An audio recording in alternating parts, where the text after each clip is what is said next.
Hello दोस्तों, स्वागत है आपका आज की वीडियो में। आज की वीडियो में हम बात करेंगे बिटकॉइन के प्राइस एनालिसिस की और साथ साथ मार्केट में आने वाली न्यूज़ के बारे में। तो चलिए स्टार्ट करते हैं। अभी ये देखेंगे आप बिटकॉइन का चार्ट जो कि है डेली कैंडल के टाइम फ्रेम में। तो अभी आप देखेंगे ये जो हमारी रेड वाली लाइन थी, जो अभी हमारा रेजिस्टेंस का काम कर रही थी, बिटकॉइन ने उसे ब्रेक डाउन कर दिया है। और आज थर्ड डे है, क्योंकि पहले तो ये था, सेकंड डे में नीचे आई, फिर ऊपर गई है, और उसके बाद ये आज की कैंडल है जो कि ग्रीन बार कैंडल है। और अभी तो इसको रेड लाइन को एज ए सपोर्ट टेस्ट कर रही है। लेकिन इसके अंदर मेन चीज़ पता है क्या है? इसमें मेन चीज़ ये है, ये जो ऑरेंज वाली लाइन देख रहे हैं, ग्रीन लाइन, और एक रेड लाइन कह सकते हैं, ग्रीन और रेड। इसमें जो रेड लाइन है ये 15 डे मूविंग एवरेज है, और एक्चुअली में होना क्या चाहिए, हमें इस 15 मूविंग एवरेज से ऊपर आना चाहिए। अगर हमें बुलिश मोमेंटम बनाना है तो हमें इससे इन दोनों 50 और 100 मूविंग एवरेज के ऊपर आना पड़ेगा, तब जाकर दोबारा बिटकॉइन के अंदर जो बुलिश मोमेंटम था, जो हम देखते 70,000 तक का जाने को, वो बनेगा। अगर इनके से ब्रेकडाउन रेड लाइन के नीचे कर गई तो फिर हमें यही नीचे 57,500 और उसके नीचे भी जाने को देखने को मिल सकता है। तो ऐसे ज़्यादा घबराने वाली बात है नहीं, क्योंकि अभी बिटकॉइन देखने में तो ऐसा लग रहा है कि जैसे प्रॉपर साइडवेज हो गया है। लेकिन अगर जितना अच्छा होगा, अगर ये ब्रेकडाउन का ऊपर की मूवमेंट की तरफ ले जाएगा, क्योंकि देखिए सितंबर, अक्टूबर, नवंबर, दिसंबर, अब 4 मंथ बचे हैं। क्वार्टर 4 तो वैसे ही बुलिश होता है, तो देखना ही है सितंबर में मोमेंटम कैसा रहता है, बिटकॉइन का साइडवेज रहता है या बुलिश रहता है। या फिर हो भी सकता है एक बार हम प्राइस को देखने को मिले कि जो हमारा असेंडिंग डिक्लाइन पैटर्न है, जिसके अंदर देख रहे हैं प्राइस नीचे ही हायर हाई और लोअर लो बनाता जा रहा है। इसके अंदर हो सकता है कि शायद इन केस कि हम यहाँ से प्राइस नीचे को आता हो, यहाँ पर देखिए 52,000 की तरफ, और यहाँ से फिर एक ऊपर बाउंस बैक जाए, या फिर ये भी हो सकता है कि यहीं से ऊपर चला जाए, पूरा डाउन नीचे ना आए। लेकिन अगर आपको एंट्री करनी है तो आप क्या कर सकते हैं, पार्ट्स में ऑर्डर को लगा सकते हैं। जैसे एक ऑर्डर आपने यहाँ लगा दिया, दूसरा ऑर्डर आपने यहाँ लगा दिया, और तीसरा ऑर्डर आपने यहाँ लगा दिया। तो कहीं पे भी जैसे ही प्राइस आएगा तो आपका ऑर्डर एग्जीक्यूट हो जाएगा। जहाँ नहीं पहुँचेगा वहाँ ऑर्डर एग्जीक्यूट नहीं होगा, उसे आप कैंसिल करके अगले ट्रेड के लिए आप अपने पैसे को सेव करके रख सकते हैं। तो ये तो था दोस्तों बिटकॉइन के बारे में। अब चलिए न्यूज़ को थोड़ा कवर कर लेते हैं। पहली न्यूज़ है, hacker use McD Instagram account to steal $7 lakh in crypto currency scam. Hacker ने मैकडी के इंस्टाग्राम के अकाउंट को मतलब अपने टारगेट बनाया, और उन्होंने क्या किया, उसको हैक करके उसके अंदर जो फ्री क्रिप्टो करेंसी के मैसेज, जैसे वो लगा लेते हैं ना, हेडलाइंस के ऊपर प्रोफाइल के नीचे मैसेज लगा देते हैं कि यहाँ पर आइए और फ्री में क्रिप्टो को वो करे, क्रिप्टो करेंसी मिलेगी आपको। तो ऐसा उसने वहाँ पर वो लिंक विंक अपडेट किया, उसकी वजह से क्या है, उसने लोगों के साथ $7 लाख का स्कैम कर दिया। और जब बाद में हैकर ने ही खुद इस चीज़ के बारे में बताया, यानी मैकडी के इंस्टाग्राम जो हैंडल तो ऑफिशियल हैंडल, उसको तो पता भी नहीं था, क्या वो बाद में उन्होंने इस चीज़ को डिस्क्लोज किया था कि कैसे उन्होंने मैकडी के इंस्टाग्राम को हैक करके $7 लाख का हैक किया, क्रिप्टो करेंसी का स्कैम किया। तो ये अच्छी बात नहीं है, कहीं ना कहीं इसकी वजह से क्रिप्टो करेंसी पे इम्पैक्ट, नेगेटिव इम्पैक्ट पड़ता है। नेक्स्ट न्यूज़ की तरफ चलते हैं। नेक्स्ट न्यूज़ हमारी, exclusive India set to regulate crypto countries crypto currency, government draws up consultation paper, seek stake holder input. Actually में क्या है कि अब हमारी गवर्नमेंट भी थोड़ी सतर्कता दिखाने जा रही है, क्योंकि a panel led by the secretary of department of economics affair, मतलब DEA, is set to release a consultation paper on cryptocurrency which is with its publication expected between September October। तो क्या है कि ये डिपार्टमेंट ऑफ इकोनॉमिक अफेयर्स है, जो ये इनके कुछ बैठकर एक कंसल्टेशन पेपर बना रही हैं क्रिप्टो करेंसीज के ऊपर, जिसके अंदर ये क्रिप्टो करेंसी के ऊपर जो भी अभी जैसे 1% का टैक्स है, 30% का TDS है, देखने को मिलेगा कि इसके अंदर किसी तरीके के चेंजेस आते हैं या नहीं आते, ये इसको किस तरीके से रेगुलेट करेंगे इंडिया के अंदर।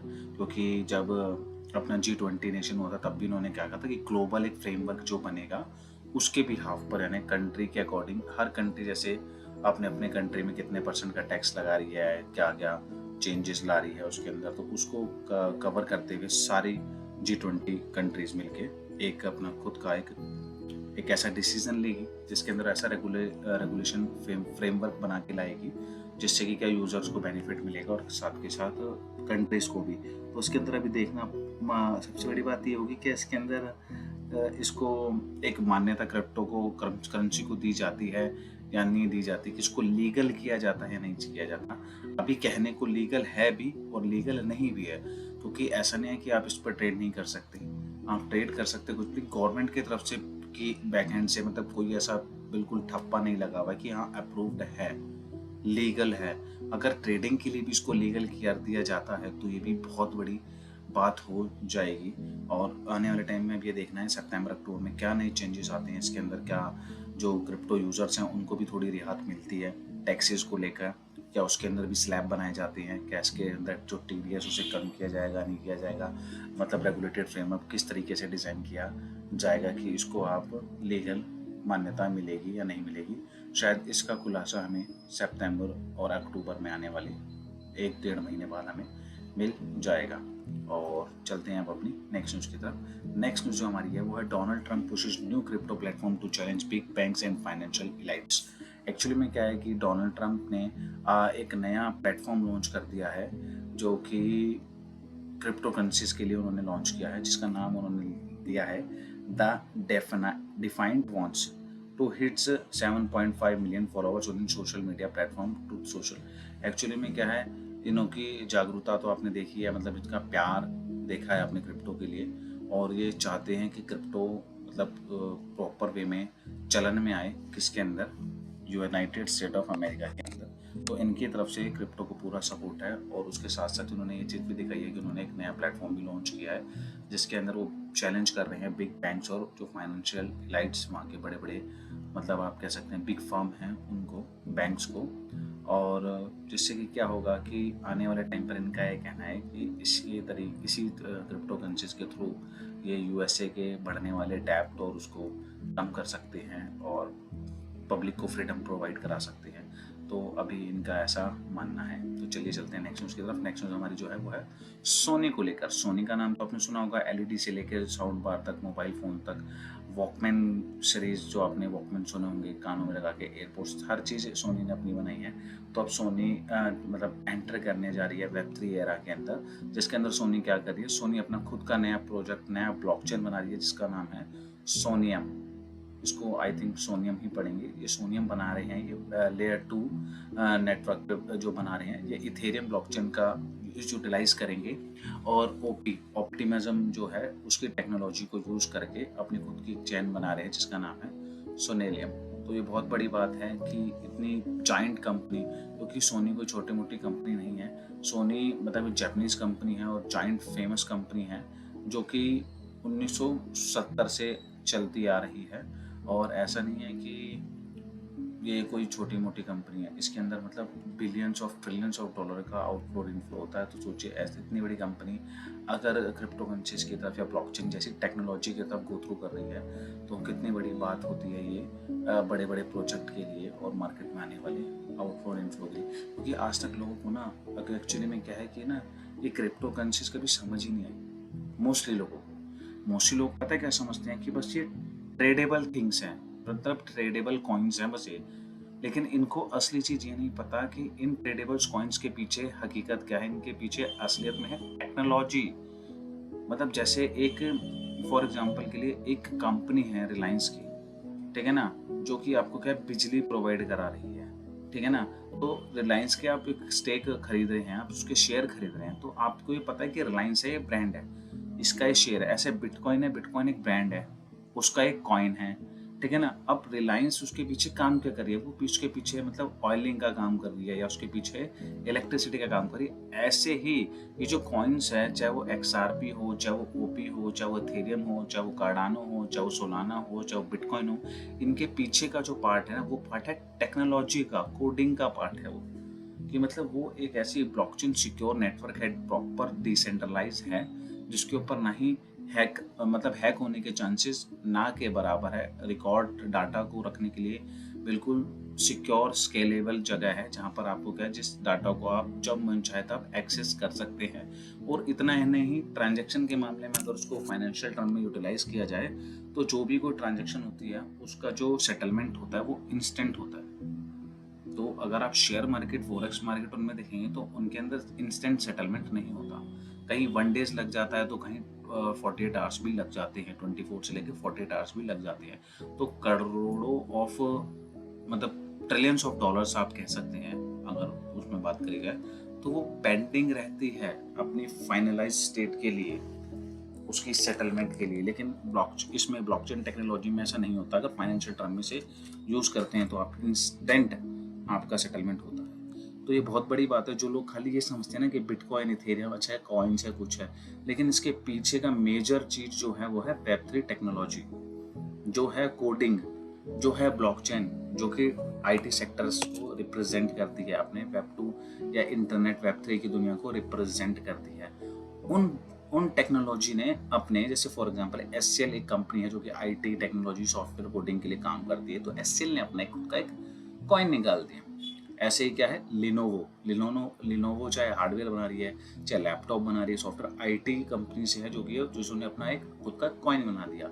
ऐसे ही क्या इन्फोसिस कंपनी होगी जो सॉफ्टवेयर बनाने वाली कंपनी है, कुछ भी है, एडोब हो गया, ठीक है ना, माइक्रोसॉफ्ट हो गया, तो क्या ये सारे सॉफ्टवेयर बनाते हैं, लेकिन कहीं ना कहीं इन कंपनी के भी शेयर्स है ना मार्केट में। तो ऐसे ही क्या है, ये जो टेक्नोलॉजी है ब्लॉकचेन टेक्नोलॉजी, इनके शेयर्स ना होके इनके क्या है कॉइन्स है, जो कि ट्रेडेबल भी हैं, जिनको आप ट्रेड भी कर सकते हैं। तो मोस्टली लोगों को ये चीज़ों के बारे में नहीं पता। आशा करता हूँ शायद हमारी वीडियो से जिन लोगों को ये चीज़ नहीं पता, तो उनके माइंड की उलझन को थोड़ा सुलझावट में हमने ला दिया होगा, यानी समझ गए होंगे एक आसान भाषा में कि एक्चुअली में क्रिप्टो है क्या। नेक्स्ट न्यूज़ की तरफ चलते हैं। नेक्स्ट न्यूज़ हमारी है कमला हैरिस की। हैरिस ने क्या किया है कि फिर से, क्योंकि बाइडेन की सरकार से और उनकी पार्टी से, रूलिंग पार्टी से, तो उन्होंने क्या किया है, फिर से एक टैक्स इंट्रोड्यूस किया है जो कि है अनरियलाइज कैपिटल गेन्स। तो जिसकी वजह से क्या हुआ है कि इनका ऐसा कदम उठाने की वजह से इन्होंने जो टैक्सेस में इंक्रीमेंट करने के बाद, लोग क्या चाहते हैं, रिडम्पशन चाहते हैं, टैक्सेस के अंदर छूट चाहते हैं।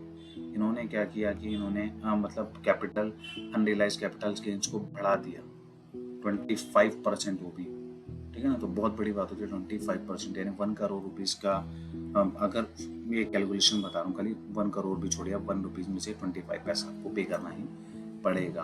तो जिसकी वजह से क्या हुआ, अगर आप पॉली मार्केट में जाके देखेंगे तो पॉली मार्केट एक प्लेटफॉर्म है जहाँ पर आप आकर देख सकते हैं कि ये जो अभी ट्रंप और कमला हैरिस के बीच में चुनाव की रैली चल रही है, जिसको इलेक्शन होने में कितने दिन बचे हैं, यहाँ पर लिखा आ रहा है 74 डेज बचे हैं खाली।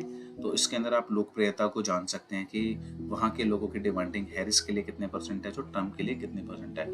एक्चुअली में क्या है, ये जो वोटिंग है ये बार बार चेंज होती रहती है अकॉर्डिंग टू इनके दिए जाने वाले भाषण के अकॉर्डिंग या स्पीच के अकॉर्डिंग, जो भी ये वादे करते हैं वहाँ की जनता से, उसके अकॉर्डिंग कभी क्या होता है, प्यार लोगों का कभी कुछ परसेंट इधर बढ़ जाता है तो कभी कुछ परसेंट इधर। क्योंकि अगर आप देखेंगे तो 24 आवर्स के अंदर आई थिंक 2% डाउन चला गया अभी यहाँ पे ट्रंप का पोल, जो कि चल रहा था 53% पर, और 1% का हाइक मिला है 47 से 48% कमला हैरिस को। तो ये तो देखिए आने वाले टाइम में ही पता लगेगा, क्योंकि अगर ट्रंप जीत गए तो मार्केट में बहुत अच्छी, यानी इस बारी की मार्केट बहुत अच्छी बुल साइकिल में जाएगी। क्योंकि ट्रंप जीत जाए और एक चाइना जैसे बात हो रही है, चाइना भी कह रहे हैं Q4 में अनबैन कर देगी क्रिप्टो को। अगर ये दो काम हो जाते हैं तो अब की बार की रैली विश्वसनीय रैली होगी, देखने वाली रैली होगी कि प्राइस देखिए कैसे रॉकेट की तरह मून तो क्या मार्स पर जाएगा। फिर तो अब ये इलेक्शन के लिए 74 डेज बचे हैं, तो इसके अंदर भी हमें थोड़ा आई थिंक नवंबर पड़ेगा, mid of November, starting of November होगा जिसके अंदर ये चुनाव होंगे, और तब देखेंगे उसके बाद Q4 भी हमारा जो होगा वो चल रहा होगा, तो देखेंगे उसके बाद प्राइस कहाँ से कहाँ पहुँचता है। अगर इनकेस ट्रंप हार जाते हैं तो हो सकता है एक डंप भी हमें उस टाइम पे नवंबर में देखने को मिल सकता है, जब भी इस इलेक्शन की रिजल्ट निकल के सामने आएंगे। तो उस पर भी डिपेंड करेगा मार्केट का प्रॉफिट में आना या फिर लॉस में आना। तो चलते हैं आज की लास्ट न्यूज़ की तरफ। लास्ट न्यूज़ जो हमारी है वो है इनकम टैक्स रिलेटेड। एक्चुअली में इनकम टैक्स जो है ये हमारा इंडिया से रिलेटेड है, क्योंकि जो हमारी सीतारमन जी है उन्होंने इंट्रोड्यूस किया है कि वो इनकम टैक्स एक्ट को चेंजेस ला रहे हैं, इसके अंदर कुछ रिवाइज एक्ट किए जा रहे हैं, जिसके अंदर होगा कितने % चांसेस हो गए मैं आपको समझाने की कोशिश करना उसमें एक्चुअली में होगा क्या। इसके अंदर होगा क्या कि जो पुराने जो टैक्सेस के लॉज हैं, क्लॉज हैं, उसमें किसी तरीके की चेंजेस आपको देखने को मिल सकती है। इसका क्रिप्टो से लेने का और इस वाले न्यूज़ का क्रिप्टो से कोई भी लेना देना नहीं है। ये जो इनकम टैक्स आप लोग भरते हैं, भारत की जनता जो भरती है इनकम टैक्स, चाहे वो सैलरी में, चाहे वो आईटीआर भरती है, बिजनेस में भरती है, उस रूप में उन चीज़ों में लाने वाले नए चेंजेस के बारे में है ये। और देखिए आने वाले नए 6 मंथ के अंदर मतलब किस तरीके के नए कुछ कम्प्लीटली नए कुछ क्लॉज आते हैं, एक्ट निकाले जाते हैं, या फिर कोई जो एक्ट पुराना है उसी को रिवाइज किया जाता है, उसमें कितने बदलाव करे जाते हैं। तो ये आने वाला टाइम तो तभी बताएगा जब 6 महीने पूरे होंगे और जब ये पूरा निकल कर आएगा, क्योंकि इस चीज़ का मतलब खुलासा खुद इन्होंने किया था। The new income tax act replacing the old will be introduce soon, declared FM on the in finance minister on the celebration of 165th years of income tax on 21 अगस्त को इन्होंने ये चीज़ डिक्लेयर करी थी, 21 अगस्त को।